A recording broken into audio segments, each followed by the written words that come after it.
ये कहानी है एक ऐसे क्रिसमस की जिसमें सेंटा क्लॉज गिफ्ट नहीं बल्कि मौत लेकर आता है। हम देखते हैं कि कैसे सेंटा क्लॉज अपने सबसे बड़े दुश्मन क्रम्पस का वेट कर रहा होता है। तभी हमें 12 घंटे पहले का समय दिखाया जाता है, जहाँ पर हम बेली डाउन नाम के शहर को देखते हैं। उसी शहर के रेडियो स्टेशन में एक डेंजरस डैन नाम का शख्स काम कर रहा होता है, जो सबको क्रिसमस की बधाई दे रहा होता है। डैन बताता है कि एक मॉल में वो चैरिटी फूड ड्राइव करने वाले हैं और उसमें उनकी मदद नॉर्मन करेगा, जो डैन के शो का वेदरमैन होता है। नॉर्मन बहुत परेशान होता है, जिसकी वजह से वो डैन को ये वर्ड दिखा के वहाँ से चला जाता है। क्योंकि क्रिसमस का समय था तो डैन नॉर्मन की बातों को इग्नोर करता है और रेडियो में सॉन्ग प्ले करने लग जाता है। तभी हमें एक स्टोरी दिखाई जाती है, जहाँ पर हम 3 स्कूल के स्टूडेंट को देखते हैं, जो पिछले साल की अपने एक स्कूल की फुटेज देखते हैं, जहां पुलिस इन्वेस्टिगेट करती है कि कैसे 2 स्टूडेंट रिचुअल तरीके से मारे गए। यह देख के तीनों एकदम डर से जाते हैं। तभी मॉली बताती है कि उसको स्कूल असाइनमेंट के लिए खुद की एक फुटेज बनानी पड़ेगी, जहां पर वो तीनों स्कूल के बेसमेंट में जाने का फिर प्लान बनाते हैं। अचानक वहाँ उनकी दोस्त कैप्रिस आ जाती है, जो उनके साथ जाना चाहती थी। कैप्रिस अपने दोस्तों को डुप्लीकेट चाबी दे देती है उस स्कूल की, क्योंकि उसके फादर ट्रस्ट फंडी होते हैं उस स्कूल के।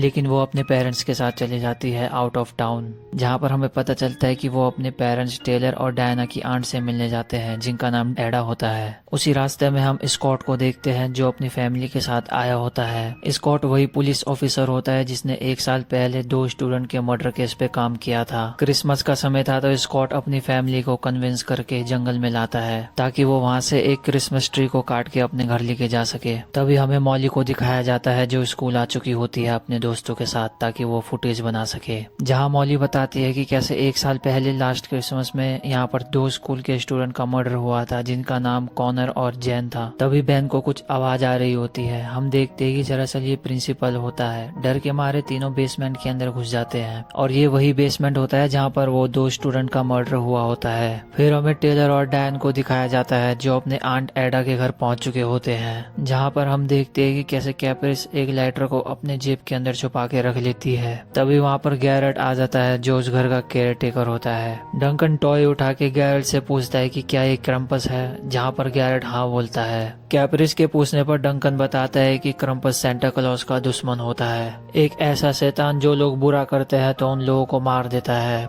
गैरल कहता है कि वो उन बच्चों को भी लेने आता है जो चीजें छूते हैं जो उनको छूना नहीं चाहिए। यह सुन के डंकन जो होता है वो टॉय को नीचे गिरा देता है, और वहीं दूसरी तरफ गैरेट एकदम गुस्से में होता है। जब आंट एडा ये सब देख लेती है तो वो टेलर को कहती है कि अपनी फैमिली को यहाँ से लेके जाओ अभी। और दूसरी तरफ हम गैरेट को देखते हैं, जो एकदम गुस्से में होता है। तभी टेलर और उसकी फैमिली वहाँ से जा रही होती है। हम फिर सेंटा क्लॉज को देखते हैं, जहाँ पर सारे जिंगल्स जो है वो गिफ्ट पैक कर रहे होते हैं। सेंटा नोटिस करता है कि उसका एक कर्मचारी बीमार होता है, जहाँ पर वो गुस्से में आके अपने हाथ में वार कर लेता है। हम देखते हैं कैसे उसके हाथ से जो खून निकलता है वो बाकी कर्मचारियों के फेस में लग जाता है और उसकी मौत हो जाती है। फिर हम स्कॉट की फैमिली को देखते हैं, जो क्रिसमस ट्री काट कर लेकर आ रहे होते हैं। स्कॉट जब पीछे मुड़ता है तो उसे पता चलता है कि उसका बेटा विल गायब हो रखा है। बहुत ढूंढने के बाद उनको अपना बेटा किसी पेड़ के अंदर से मिलता है। इस बात से स्कॉट की वाइफ बहुत गुस्सा हो जाती है। फिर वो सब वहाँ से चले जाते हैं। अर्ल उनको देख रहा होता है, जो कि इस जगह का ऑनर होता है। हम फिर मॉली और उसके दोस्तों को देखते हैं, जहाँ हमें पता चलता है कि वो बेसमेंट के उस रूम को ढूंढ रहे होते हैं, जहाँ पर वो 2 स्टूडेंट मारे गए थे। मॉली बताती है कि ये जगह पहले एक कॉन्वेंट हुआ करती थी, और कैसे एक प्रेग्नेंट टीनेजर मारी गई जब नन उसका अबॉर्शन करती है। बेन जब दूसरा रूम चेक कर रहा होता है तो हमें वही स्पिरिट दिखती है जिसका नाम ग्रेस होता है। फिर हम टेलर और उसकी फैमिली को देखते हैं, जो वापस घर जा रहे होते हैं। टेलर अपनी फैमिली से कहता है कि उनके गलत बिहेवियर के कारण आंट एडा गुस्सा हो गई। तभी कैप्रिस कहती है कि वो गुस्से में नहीं थी, बल्कि वो डरी हुई थी। अचानक उनकी गाड़ी के सामने कोई जीव आ जाता है, जिसके कारण उनकी गाड़ी जो है वो बंद हो जाती है। फिर हम मॉली और उसके दोस्तों को देखते हैं, जो फुटेज बना रहे होते हैं उसी रूम में जहाँ पर उन 2 स्टूडेंट का मर्डर हुआ था।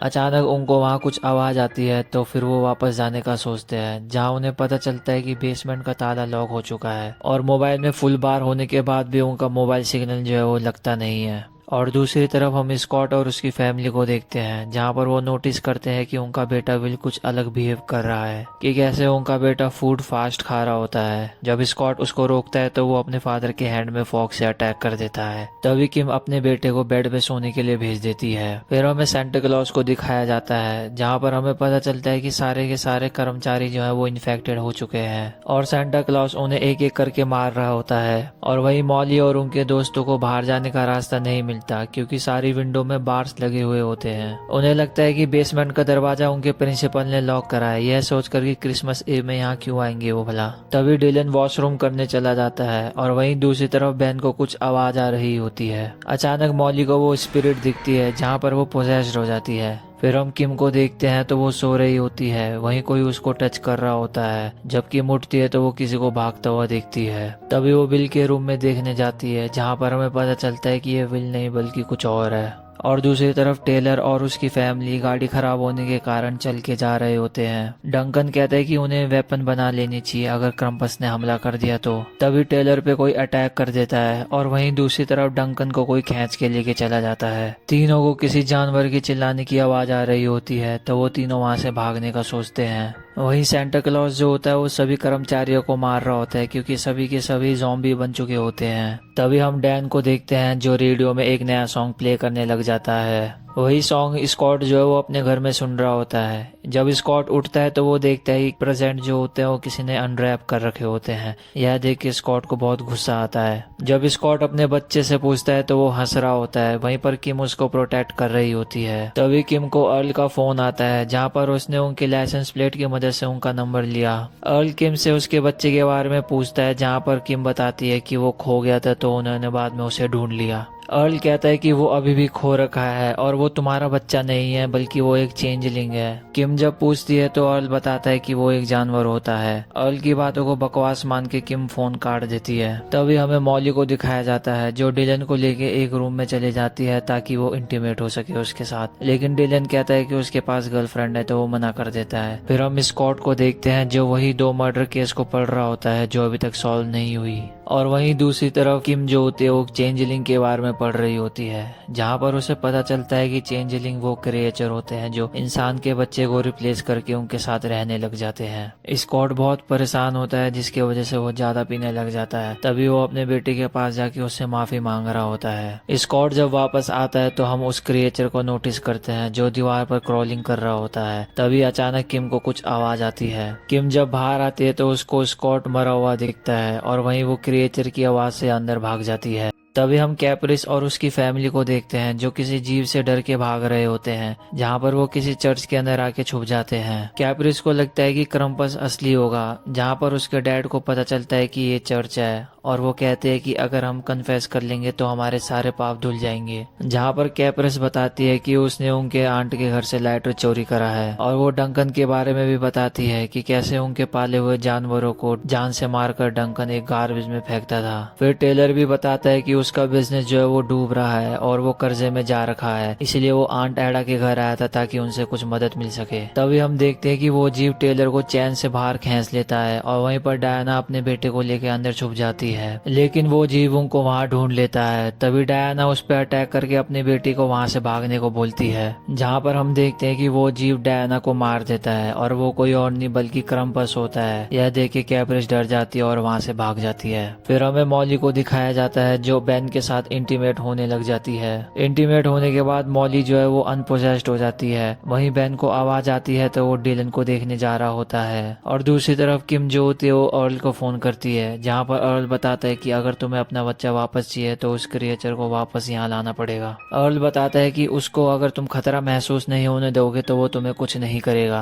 जब किम बैग उठा रही होती है तो यह देखकर क्रिएचर एकदम डर सा जाता है, जहाँ पर वो किम को अटैक करने वाला होता है, लेकिन किम उसको बेसबॉल बैट से मार मार कर बेहोश कर देती है। तभी हम सेंटा क्लॉज को देखते हैं जो उन सभी को मार रहा होता है जो ज़ॉम्बीज बन चुके होते हैं। और वहीं डैन बताता है कि मॉल में कुछ गड़बड़ हो रखी है, जहाँ पर पुलिस और इमरजेंसी देखने आ रहे हैं। और डैन एक सॉन्ग प्ले कर देता है। फिर किम उस क्रिएचर को वहीं लेकर आ जाती है जहाँ से उसने उठाया था। उसकी मुलाकात वहाँ पर अर्ल से भी होती है। जब अर्ल बैग खोलता है तो हमें वो क्रिएचर दिखता है। किम गन निकाल कर उस क्रिएचर से अपने बच्चे के बारे में पूछती है, जहाँ अर्ल कहता है कि इनको चोट चोट मत पहुंचाना। हड़बड़ाहट के चक्कर में किम अर्ल को शूट कर देती है और उसकी मौत हो जाती है। किम उस क्रिएचर से अपने बच्चे को वापस मांग रही होती है। कुछ देर इंतजार करने के बाद हम देखते हैं कि विल वापस आ जाता है। फिर हम बेन और मॉली को देखते हैं जहाँ पर उनको डिलन की डेड बॉडी मिलती है। मॉली को पता चलता है कि ये सब ग्रेस ने करा है, जिसका अबॉर्शन हो गया था और वो यहाँ पर मर गई थी क्योंकि पिछले साल के 2 स्टूडेंट कॉनर और जैन ने ग्रेस को बच्चा नहीं दिया, जिसके कारण उसने उन दोनों को मार दिया। तभी वहाँ पर ग्रेस आ जाती है जो बेन के हाथ को वेपनाइज देख के उसको मार देती है और वो मॉली को वहाँ से जाने देती है।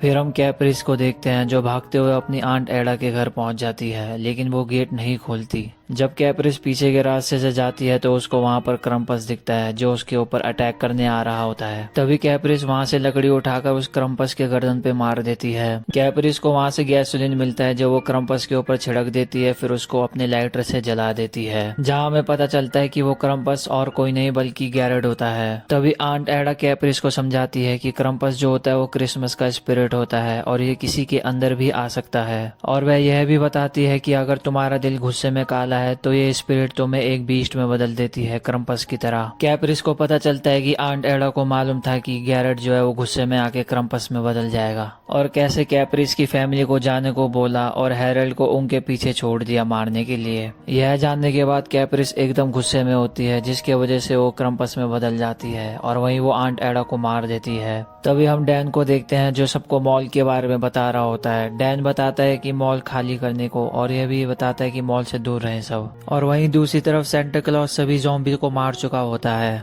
जहां उसकी वाइफ मार्था भी ज़ॉम्बी बन चुकी होती है, इसलिए सेंटा क्लॉज उसको भी मार देता है। आखिर में हम देखते हैं कि वो अपने सबसे बड़े दुश्मन क्रम्पस का वेट कर रहा होता है जो सामने आ चुका होता है। सेंटा कहता है कि मुझे पता था कि तुम ही हो और आज हम यह खत्म कर देंगे। तभी दोनों आपस में फाइट करने लग जाते हैं एक दूसरे से, जहाँ पर सेंटा क्लॉज एक एक्स की मदद से क्रम्पस के हॉर्न को तोड़ देता है और वो उस क्रम्पस को मारने जा रहा होता है। तभी वो क्रम्पस कहता है कि नॉर्मन रुक जाओ, मेरे को मत मारो नॉर्मन। तभी सेंटा क्लॉज कहता है कि ये नॉर्मन कौन है बे? तभी हम वहाँ पर क्रम्पस की जगह किसी आदमी को देखते हैं जो कहता है कि तुम्हारे साथ क्या गलत हो गया नॉर्मन। फिर हमें पता चलता है कि ये सेंटा क्लॉज के गेटअप में नॉर्मन होता है, जिसने मॉल की चैरिटी फूड ड्राइव में सबको मार दिया होता है। फूड ड्राइव के सभी कर्मचारियों को ज़ॉम्बी समझ के नॉर्मन जो है उनको जान से मार रहा होता है। हमें पता चलता है कि नॉर्मन डैन के शो का वेदर फोरकास्टर होता है, क्योंकि नॉर्मन बहुत ओवर टाइम काम करता था, जिसके वजह से उसको एक साइकोटिक ब्रेक हो गया था, जहाँ वो मॉल के क्रिसमस फ्रूट ड्राइव में काम करने वाले कर्मचारियों को ज़ॉम्बी समझ के जान से मार रहा होता है। और नॉर्मन उस मॉल के क्रिसमस फूड ड्राइव में सेंटा क्लॉज बनने वाला था। तभी वहाँ पर पुलिस आ जाती है जो नॉर्मन को एक तरफ से घेर लेती है। जब आदमी वहाँ से भाग रहा होता है तो नॉर्मन खुद को सेंटा क्लॉज और उस आदमी को क्रम्पस समझ के उसको मारने वाला होता है। तभी पुलिस नॉर्मन पे गोली चला देती है। साइकोटिक ब्रेक के कारण नॉर्मन को कुछ समझ नहीं आ रहा होता है कि क्या असली है और क्या असली नहीं है, जिसके कारण नॉर्मन एक डेल्यूशन और हेलुसिनेशन की दुनिया में जी रहा होता है, जहाँ हम देखते हैं कि वो खुद को सेंटा क्लॉज ही समझ रहा होता है। और फिर नॉर्मन की मौत हो जाती है और ये कहानी यहीं पर खत्म हो जाती है।